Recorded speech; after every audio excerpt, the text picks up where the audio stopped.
Maths making easy, powers and exponents. 5 to the power 2 ಎಂದರೆ 5ಗೆ base ಅಂತ ಹೇಳುತ್ತದೆ. ಇದಕ್ಕೆ ಈ 2 ಬರೆದಿದ್ದಕ್ಕೆ ಎಕ್ಸ್ಪೋನೆಂಟ್ ಅಲ್ಲಾದರೆ ಪವರ್ ಅಂತ ಹೇಳುತ್ತದೆ. ಅದೇ ಥರ 3 to the power 5 ಹೇಳುವಾಗ 3 ಬೇಸ್ ಆಗಿದೆ, 5 ಎಕ್ಸ್ಪೋನೆಂಟ್ ಆರ್ ಪವರ್.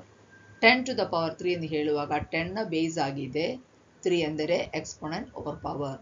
ಅದೇ ಥರ x to the power 4 ಅಂದರೆ x ಬೇಸ್ ಆಗಿದೆ, 4 ಎಕ್ಸ್ಪೋನೆಂಟ್ ಆರ್ ಪವರ್.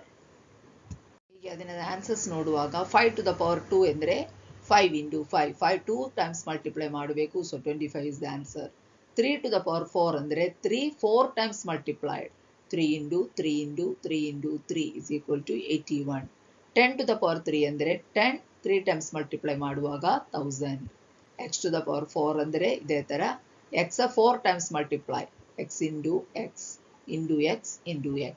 ಇದೇ ಥರ ಪ್ರಾಕ್ಟೀಸ್ ಮಾಡಿದರೆ ಎಕ್ಸ್ಪೊನೆಂಟ್ಸ್ ಅದು ಲಾಸ್ ನೆಕ್ಸ್ಟ್ ಕ್ಲಾಸಲ್ಲಿ ಮಾಡುವಾಗ ಅದನ್ನ ಅಡಿಷನ್ ಸಬ್ಟ್ರಾಕ್ಷನ್ ರೂಲ್ಸ್ ಉಂಟು, ಎಕ್ಸ್ಪೊನೆನ್ಷಿಯಲ್ ರೂಲ್ಸ್ ಅದೆಲ್ಲ ಮಾಡುವಾಗ ತುಂಬ ಸುಲಭವಾಗುತ್ತದೆ.